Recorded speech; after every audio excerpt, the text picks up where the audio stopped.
Compass Mining is your trusted partner in Bitcoin mining. Whether you're investing in one machine or thousands, our customizable solutions are tailored to meet your needs. We are your experts in Bitcoin mining, offering a platform where individuals and businesses can purchase hardware, host machines, and access a range of ancillary Bitcoin mining services. We also specialize in large-scale site development and data center operations. Discover more at compassmining.io and see how we can power your success today. Hey miners, welcome back to the channel McNallie Money, the official home of power mining analysis. Another day of red in the markets, both for Bitcoin and the Bitcoin mining stocks we cover on the channel. This is really topping off a few weeks of extreme volatility for the sector, really forcing a lot of investors to ask themselves the question, what now and what next for the Bitcoin mining stocks? Now, we've seen a number of tremendous catalysts this year, positive sentiment towards Bitcoin in terms of political, institutional, and ETF adoption. We've got a very pro-Bitcoin administration coming in next month to the United States. However, despite all of these positive catalysts, it's been a very difficult sector over the last few quarters.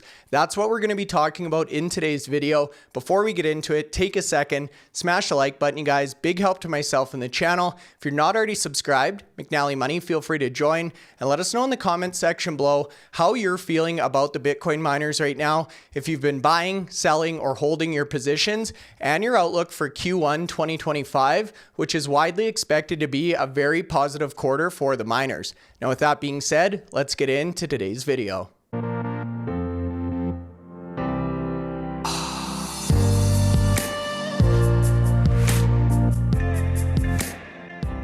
Okay, guys, so that's right. Friday morning, another day of red across the markets, at least in the Bitcoin mining sector. Bitcoin itself has dropped into the $93,000, $94,000 range. However, we're going to be switching it up today, Anthony. Rather than covering the traditional mid-morning market update, the Bitcoin price, we wanted to get into more of the psychological side of things here. How should people be feeling? What should they be doing? What should they be looking for as we're now coming out of 2024, a very transformational, bullish year for Bitcoin, heading into 2025, and all of this volatility in the Bitcoin mining sector. So a lot to tackle today. Before we get into it though, Anthony, I wanted to ask you, at a high level, how are you feeling right now after 4 or 5 days of red kind of consolidation in the mining sector, knowing we have Trump coming in about 20 days time? What is your head saying to you right now?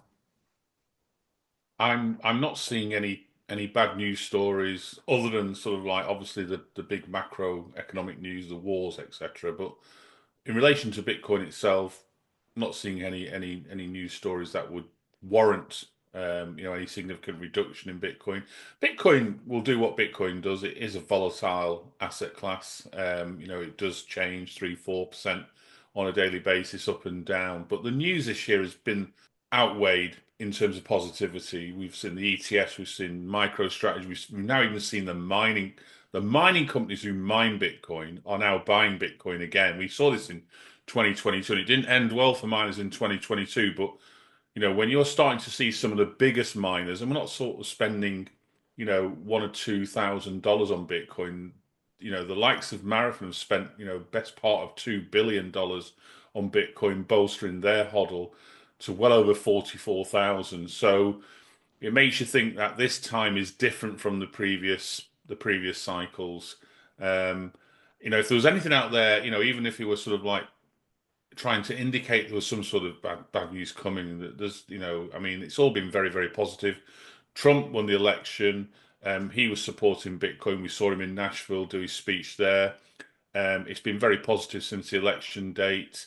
Yes, we got to 108,000 a couple of weeks ago, and it's pulled back today. It was like 94,000 last time I looked at it. So, 94,000 a couple of months ago would have been a dream for a lot of people to say it got to 94,000. I think my end of year forecast in the competition was like all the eight, so 88,888, and so it's exceeded my expectation in terms of that point there. But there's been nothing to warrant this, this going. And then the ETFs are just, relentlessly buying it. There's far more green days than red days. Yes, there are a couple, there are, Bitcoin price is volatile. There will be days when Bitcoin is sold even by the ETFs because they're investment, and they will follow the price. They're backed by Bitcoin, so the Bitcoin price goes down. They'll naturally, there'll naturally be people selling Bitcoin because they're not too certain about the future. But the majority of people that are in Bitcoin have been in for a while and haven't sold any Bitcoin.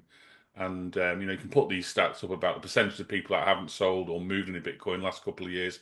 It's really high. How much of this, new Bitcoin is available for people to buy? I don't know.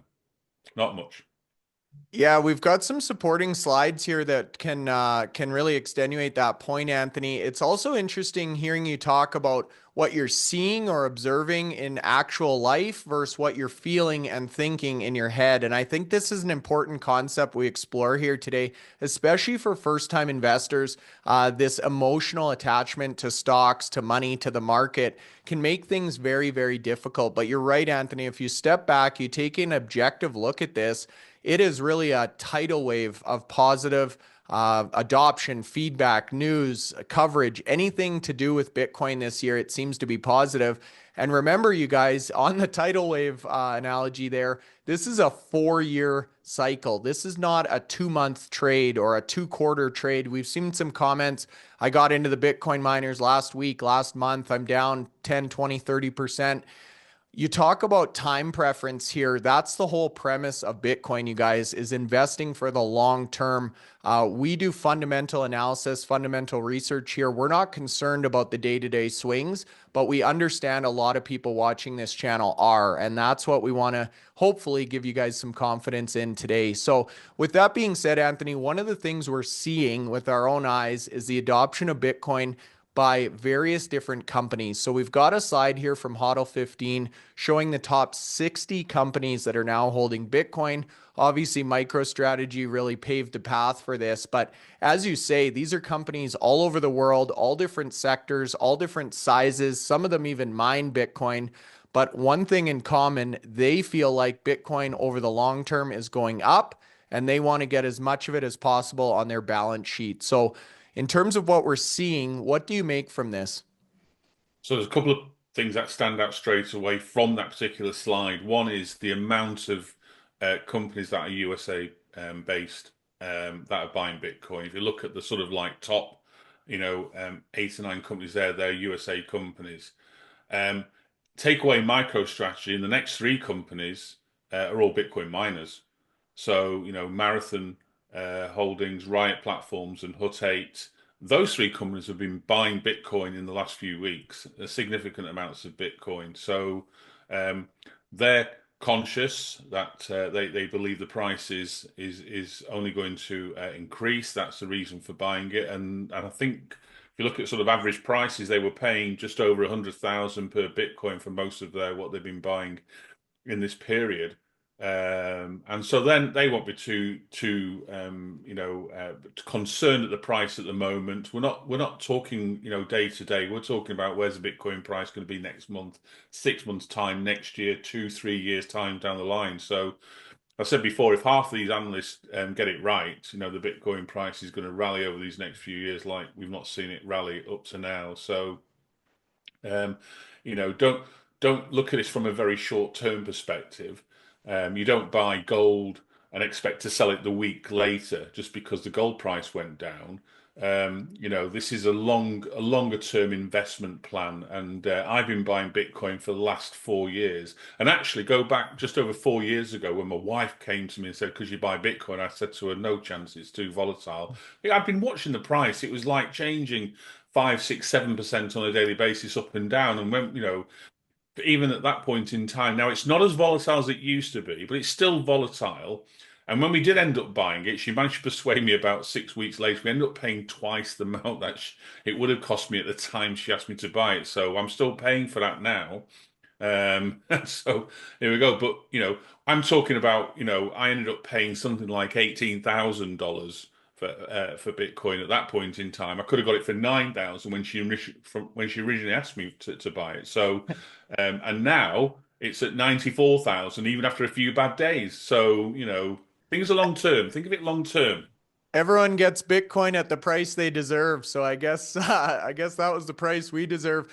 Now we're going to come back to some of these HODL 15 stats, especially comparing to previous cycles. But another thing we're seeing here, Anthony, with our own eyes, is a shift in the administration and the makeup of the government in the United States. So you just made a great comment or observation. Most of these companies that are stacking Bitcoin have an association with the United States. Trump has come out saying he wants this to be the crypto capital of the world. He believes this could be a reserve asset similar to gold for the United States, potentially even helping them out of their debt situation. So Trump's coming in. He's appointed a number of pro Bitcoin associates around him in this administration. This is now coming up on the 20th of January. So within a month of where we're at now, what do you think this change is going to do to the Bitcoin landscape? Yeah, I think as we get closer to that date there, I think the Bitcoin price will start to rally again. It becomes more with certainty. So there's always an expectation, but when it finally happens and he has the people in those positions there, and you start hearing the new rhetoric coming out from the government, in place, um, this will be more positive news. And he wants the US to lead in this space. And just looking at that list there, if you were to add the USA and Canadian companies, just look at North America. That's half the whole list in North America. And he wants that to be that and some. He wants to even dominate it. And bear in mind, we'll have to go back 3 years, 3.5 years ago.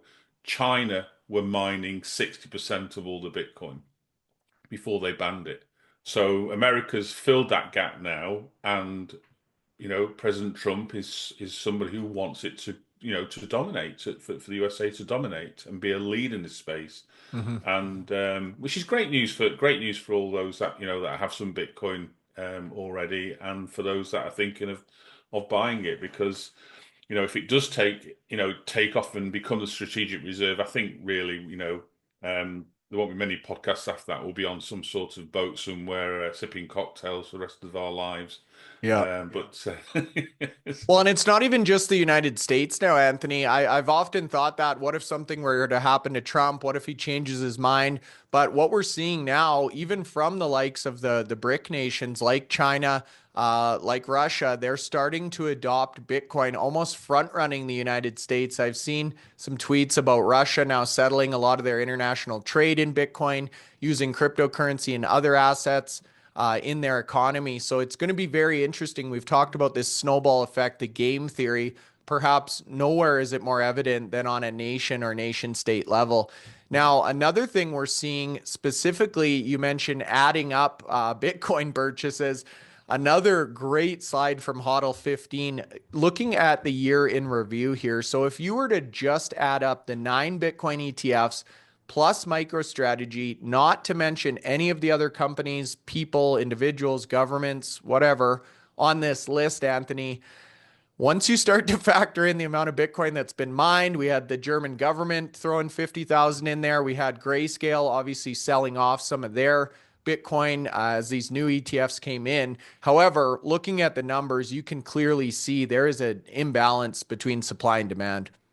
yeah, I mean, what's really funny is I've seen a few clips recently taken from the German Parliament, and there was discussions there about saying maybe we should go and take a holding in Bitcoin, because it looks like the US are taking this seriously, and we need to be on board as well. So that was like literally months after they decided to sell 50,000 that they held.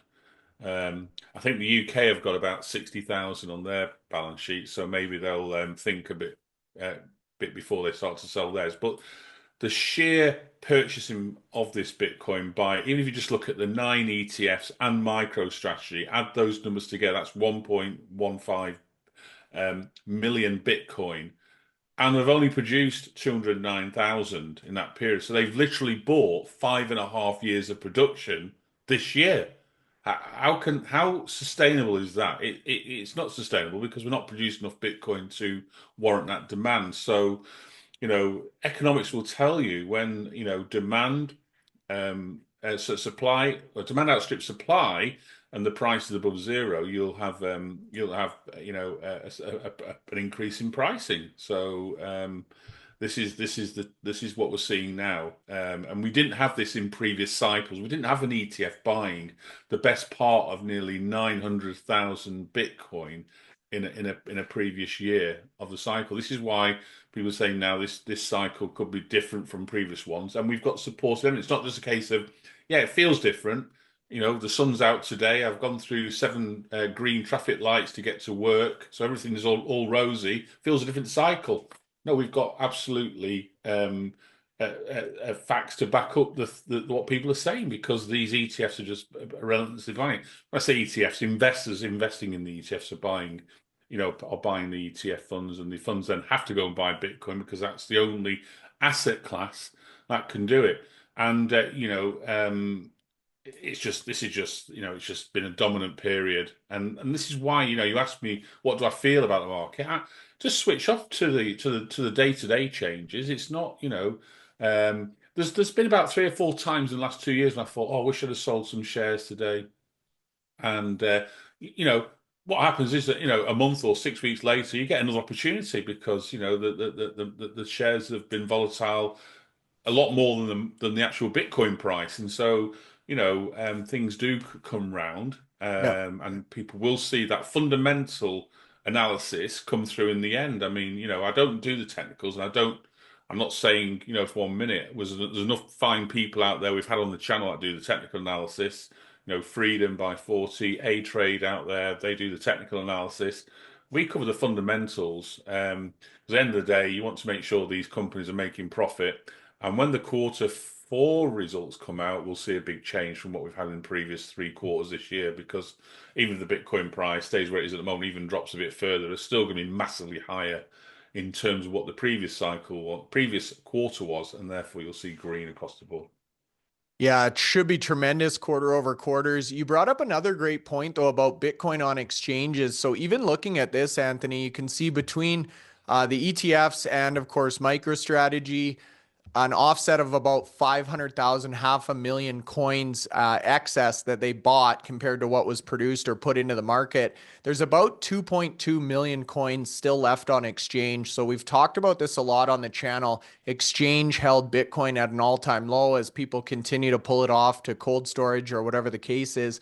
However, 2.2 million coins is still a lot of coins, and even a full year of aggressive buying from 9 ETFs making history and MicroStrategy only managed to bite into that nest egg, I guess, by about 500,000. So although we talk about this supply-demand imbalance, there's still a lot of air left in the system, so to speak, Anthony. That's why it's so difficult to time this down to an individual month or quarter. We've widely said Q4 or Q1 should be the time these miners rally. If they don't, honestly, we'll start to be worried, but it takes a lot of time to work this air or excess Bitcoin out of the system.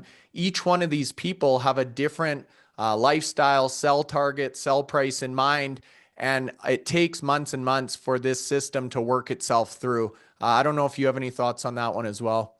Yeah, I ever thought about the 2.2 million Bitcoin on exchanges. A lot of that was because people won't have self-storage. There'll be a lot of people out there that haven't got their own ledgers to move the Bitcoin to. So, I know some of mine's on storage because I can't physically move it. I've bought it through an exchange, and then they won't let me move it to cold storage, so it's just on there. Not a great amount, but I'm saying there'll be a lot of people in that position who Yeah. who for some reason choose not to. They're happy for it to be on maybe Coinbase or another another named exchange out there. Coinbase, I think, is one of the biggest exchanges. So that doesn't mean they want to sell. It means that they're just holding it there because that's the safest place that they feel they can hold it, and they're not. They haven't done enough research and education to look into putting it into their own store. Yeah, great point. And honestly, I've been reading a lot of negativity about Ledger right now. As soon as I switch my Bitcoin over to cold storage, it seems Ledger's come out with a number of negative press releases. So you may be in the right there, Anthony, as well. Now, zooming out a step here, another thing we're seeing again on a longer time frame here, you guys, 13 years.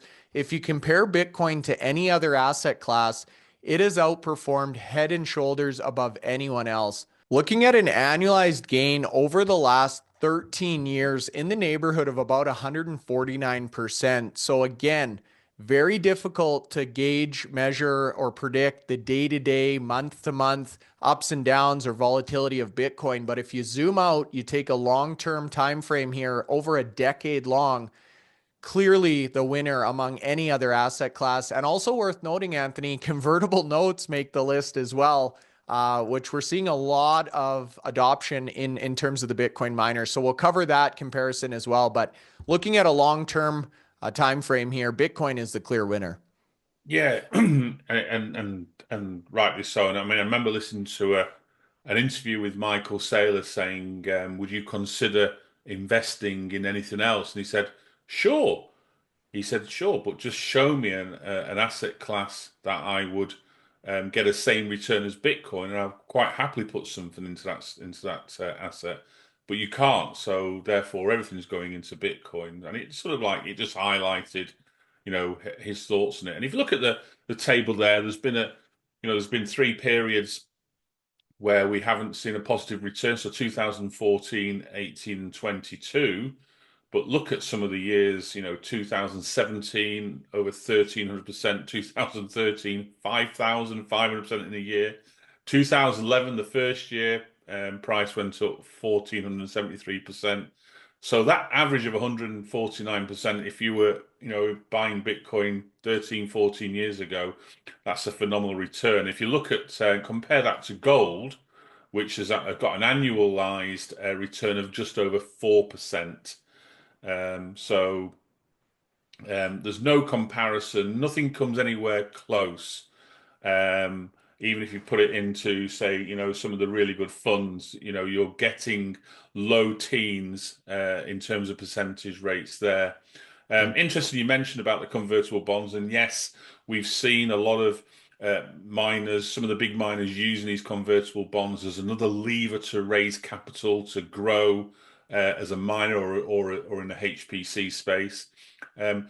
What's this showing also is the fact that there's a great return on convertible bonds as well. Even though some of these bonds have got really low interest rates, there is a return. There's an expectation you can convert at a price there and get a good return out of some of these stocks. The expectation is with the Bitcoin price, expected to rally, the mining stocks will follow, and so therefore you're basically tapping into a future price that's going to be lower than realized. Yeah, and we've got an interesting ETF vehicle that we want to talk about next up that's actually looking at some of these companies leveraging convertible notes or bonds to buy Bitcoin on balance sheet.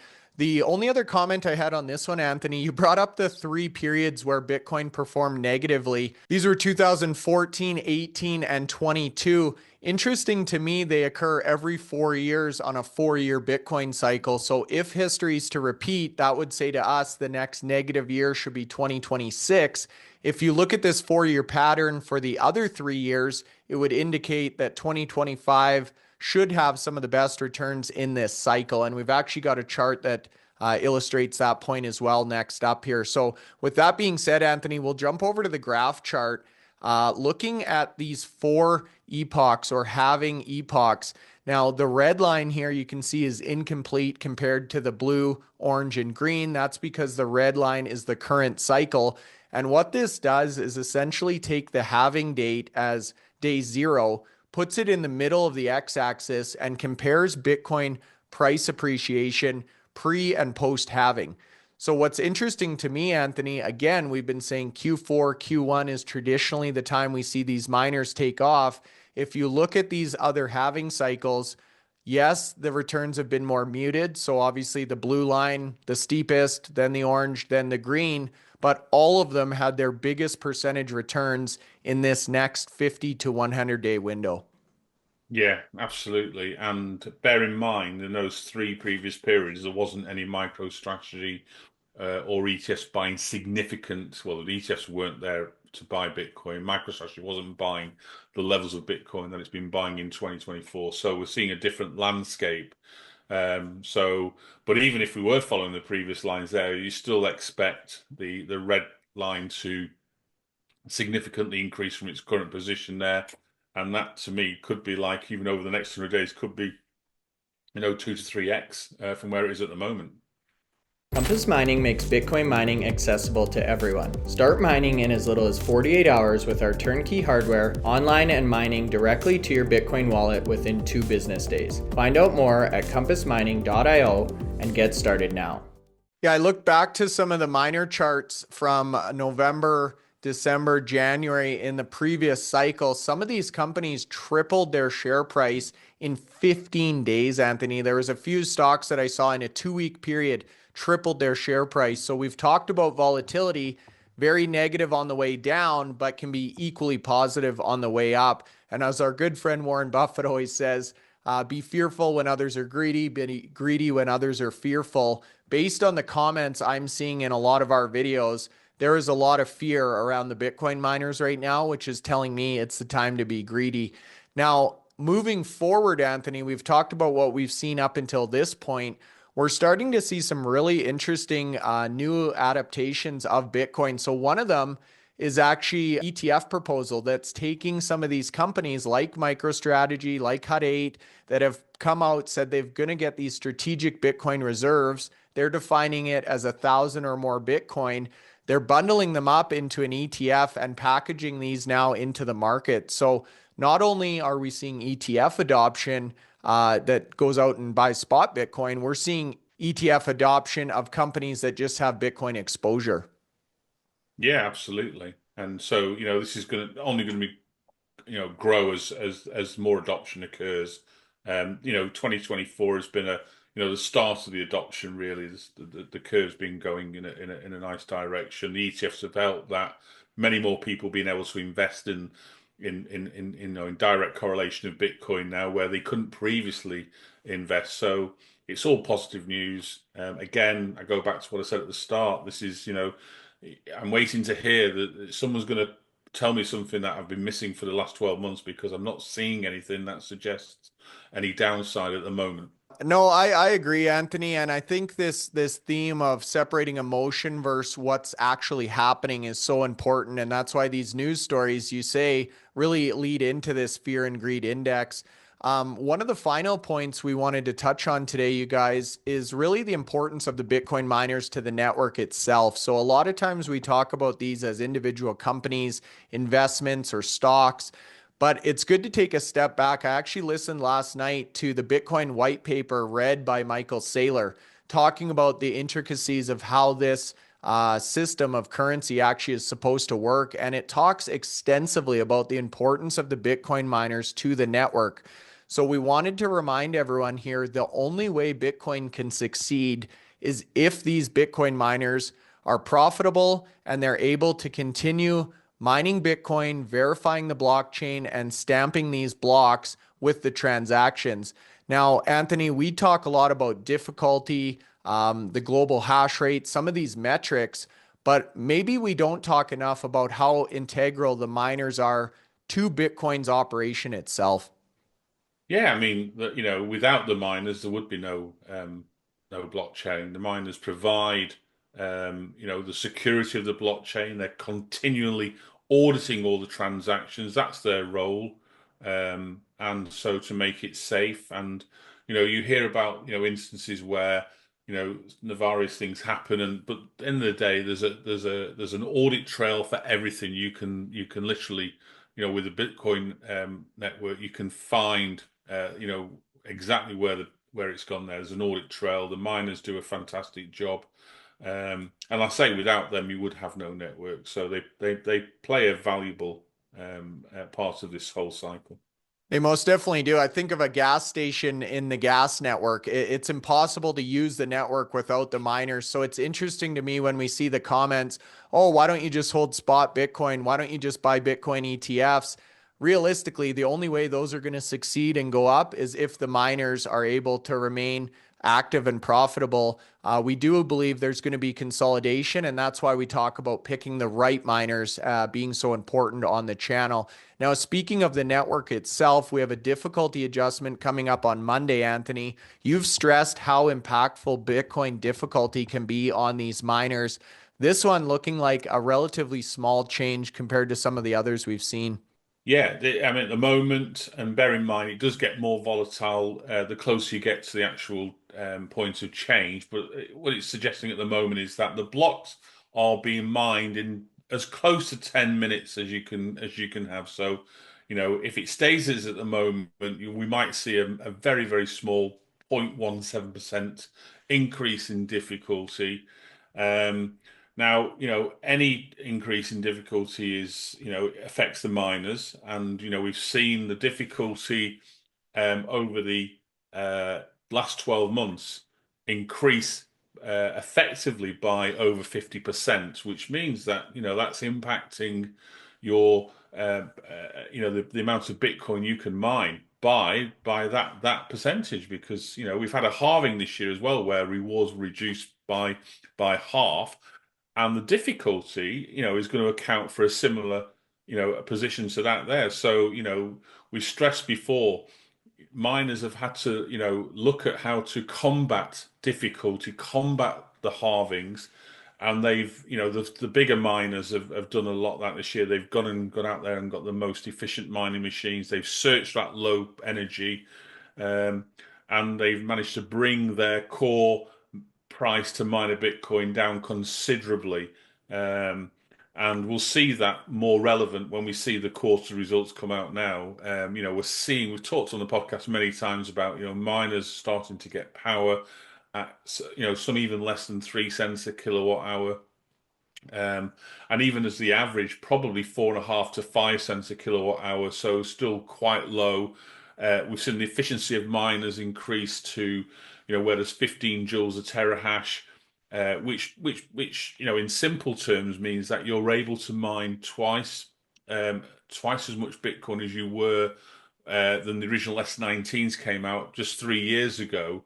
For the same amount of energy used, and that's how the efficiency impacts. So if you've got an S21 Pro at 15 joules, compare that with an S19 at 30 joules a terahash, and your S21 is able to mine Bitcoin at half the energy requirement. So that's a significant cost saving. And bear in mind, the energy cost is the highest cost that a mining company will spend during the year as a Bitcoin miner. Yeah, it's good you bring up difficulty and the halving both as headwinds on this sector. But the nice thing for the miners, the halving is now behind us. We don't have to worry about that for 3.5 years. And these companies are coming out of a bear cycle. They have sharpened their teeth, they've cut down expenses, they've increased their fleet efficiency, cut down their power costs. These are lean, mean operators. Yes, there's some SG&A, maybe bonus contention on some of these stocks or executive compensation. However, for the most part, Anthony, these companies are in much better positions, much more efficient, agile than they were maybe a year or two ago, as we start to talk about that 4-year cycle. So we've Yeah. been seeing all these positive catalysts. It leads to the question of what to be doing. Now, we've talked about taking a step back, not looking at your portfolio daily, dollar cost averaging, doing your due diligence, learning about these companies in depth so you have confidence in these investments. One of the things that we have confidence in here is the Q1 results. So this is kind of the next step in the video here. What's on the horizon? We've talked about Q4. We've talked about the difficulty. Now, Q1, we're going to be seeing some tremendous comparables here, specifically quarter over quarter, specifically those companies with a HODL that can take advantage of this FASB or fair accounting on their Bitcoin reserve. Yeah, absolutely. And we're going to see a few months. We've had a halving now, so there's that. Like you said, that's behind us. We've got another over 3 years now of steady state. Now, miners will continue out there and buy most efficient machines. They'll grow hash rate. They'll keep up with the global hash rate. We're seeing that certainly from sort of like the top 10, 11 miners. I think at the moment today, I looked at the market capitalization. I think they've got 9 miners over $1 billion in market capitalization. We did have 10 up until recently, but there's 9 considerably above that. I think the lowest of the 9 is 1.7 billion. That's CIFR mining. Um, Interestingly, you've got the likes of Bitdeer who've had a phenomenal run this last quarter. Um, in terms of self-mining, they wouldn't really make the top 10 from a hash rate perspective, but they do so much more than self-mining. They have a hosted service. They're looking to go into HPC. They ran a pilot in Singapore, looking to expand that. They've got a pipeline that most literally every other miner would be envious of, and a lot of that pipeline coming online in 2025. Oh, and just to put the cherry on the cake, they're starting to produce their own machines this year, and they've got order books full of orders for their Seal Miner 2. They're already, focusing on Seal Miner 3, so that's the third generation of miners that they're bringing out there. And today, they are the second largest mining company by market capitalization behind Marathon Digital. So they've sneaked through the whole pack over this last 2 or 3 months. The share price has grown over 200% since the beginning of October. Interestingly, they are a Singapore-based company, but they are listed on the Nasdaq. I believe that they're looking to domicile in the US because that opens up far more avenues for investment over here. But for those people out there who've put money into Bitdeer in this last sort of 12 months, will be probably sitting very pretty at the moment with that share price. They've not been listed too long either. I think only about 18 months. I think this year they reached their anniversary of a year on the Nasdaq. So it's been a good 2024 for them. They'll end the year in a good position, nearly $4 billion market capitalization. And at the start of this year, they weren't even at $1 billion company. So a great position them to be in. And it's diversification away from just self-mining that's probably helped that story to get where it is. But Yeah. what I want to ring up is there's so much information available to everybody like that. So if you want to get really focused and you're thinking of investing in these mining companies, there is a lot of information out there. I've never seen public companies provide as much information as these mining companies. And then if you take that a stage further, we've done 71 interviews this year with CEOs of Bitcoin mining companies, 71 just in 2024, not in the last few years, just this year. And we haven't finished the year yet. So 71 interviews. Where else, which other industry, please tell me that you're going to get, that number of CEOs coming on to a podcast and answering questions from retail investors that are sent in to us on a regular basis. Literally every couple of months, we'll get the CEO on, give us an update what's going on. It just doesn't happen. You won't get any of the CEO of JP Morgan or of say Barclays Bank or anything like Yeah. that coming on a podcast, Well, and with the likes of Anthony, Bryce and myself to do this. So, this is you're rewarded. So the point I'm making is there is so much information out there. It's how you navigate through that information, look at the numbers like that, and to do research. There's so much available for you to do it, and just maybe, you know, pick a number of the miners to do some research on. You don't have to cover. I don't cover. There's over 30 miners. I don't cover. We cover about 13 or 14 miners. We don't cover them all. We haven't got the time to cover them all. We think we've got most of the big ones, but we don't cover them all. It's just too much. There's only 6 of us in a team. And that's that, to cover those 15, 14, 15 miners, that takes all our time to do that. So, if you're thinking you're going to try and cover 15 on your own, there's a lot of work involved, but the information is definitely out there to help you get to a position where you can start making some sense of which ones, are maybe, in a value position at the moment. And, as I say, you've got an industry to compare. So you can compare miner with miner and see which ones are the value plays.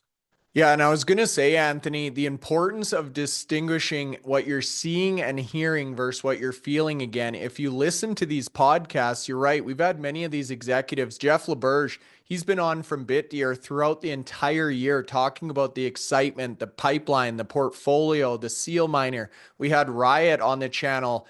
Jason gave some hints to openness around HPC prior to this most recent announcement from the activist investor. TeraWulf, we just had a big reaction to their HPC contract coming out at 70 megawatts. That's something we've talked about on the channel previously, Anthony. So if people are taking the time to listen and watch what's actually happening rather than feeling the emotions associated with the day-to-day price action, I think it's really better time spent in the sector. So some great points you bring up there. The final thing we wanted to bring up, Anthony, on the topic of education and awareness is another conference that we actually just booked in today. So this is going to be Bitcoin Investor Week taking place in New York. So the financial capital of the world in late February.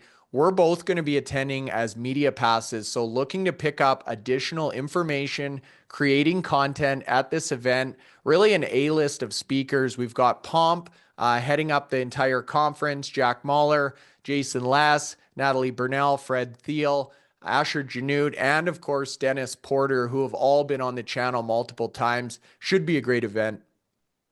Yeah, no, really looking forward to this one in New York. I'm not 100% sure about the financial capital of the world. I was under the impression London was still that, but It's up there. It's up it's there. certainly up there. It's yeah, I mean, I'm looking forward to going. I haven't been to New York for many years, so I think it's about 16, 17 years. 2007, 8, I think last time I was there. So looking forward to getting back across there. But it'll be a really good week. A lot of great speakers, and we'll be putting more information on the website if you want to look to try and get tickets for that event. It's a 5-day event in New York, and we're going to be there for the whole period. Should be great. I'm looking forward to getting a power mining analysis hat on that golden bull on Wall Street, Anthony. Give us some good branding for the website. So we've covered a lot today, you guys. I know a little different than our traditional podcast, but I'm curious in the comment section, how are you honestly feeling right now about the miners? Do you regret buying them? Are you selling? Are you dollar cost averaging? Are you holding? Are you unsure? Let us know in the comment section below, and I assure you any one of these feelings is normal in the investment community. So thanks so much for watching. Hit the like button, you guys. Feel free to subscribe. Next week, we've got 2 days left in 2024. Then we're in Q1 of 2025, which is widely expected to be a very good quarter for the miners. So time will tell, as we say, Anthony. Thanks so much for your time. We'll see you tomorrow.